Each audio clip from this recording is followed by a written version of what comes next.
Gunung Lawu, yang terletak di perbatasan Jawa Tengah dan Jawa Timur, memang terkenal dengan kisah-kisah mistis dan horor yang telah turun-temurun diceritakan oleh para pendaki dan penduduk setempat.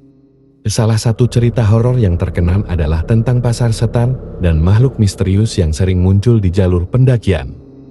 Pasar setan, salah satu kisah yang paling sering didengar di Gunung Lawu adalah tentang pasar setan. Banyak pendaki yang mengaku mendengar suara-suara ramai seperti pasar di tengah malam, padahal mereka sedang berada di tempat yang seharusnya sepi.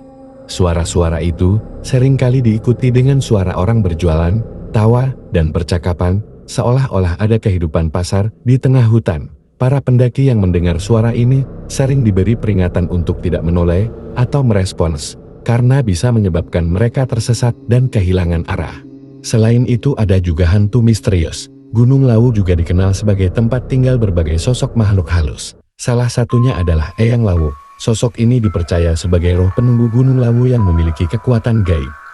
Beberapa pendaki mengaku pernah melihat penampakan pria tua berambut panjang dan mengenakan jubah putih yang muncul secara tiba-tiba, lalu menghilang begitu saja. Selain Eyang Lawu, ada juga cerita tentang sosok wanita yang sering terlihat di sekitar Sendang Derajat dan Hargo Dalem. Banyak yang percaya bahwa wanita ini adalah arwah Gentayangan yang dulu meninggal di Gunung Lawu akibat kecelakaan atau tersesat saat mendaki. Kasus pendaki hilang di Gunung Lawu juga seringkali dikaitkan dengan hal-hal mistis. Beberapa pendaki yang hilang ditemukan dalam keadaan linglung dan tidak bisa menjelaskan apa yang terjadi.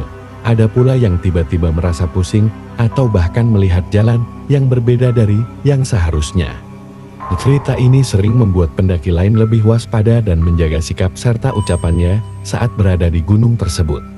Kisah-kisah horor di Gunung Lawu telah menjadi bagian dari misteri gunung ini dan menambah daya tarik tersendiri bagi mereka yang menyukai tantangan dan pengalaman mistis. Namun, kisah ini juga menjadi peringatan untuk selalu berhati-hati dan menghormati alam serta tempat-tempat yang dianggap sakral.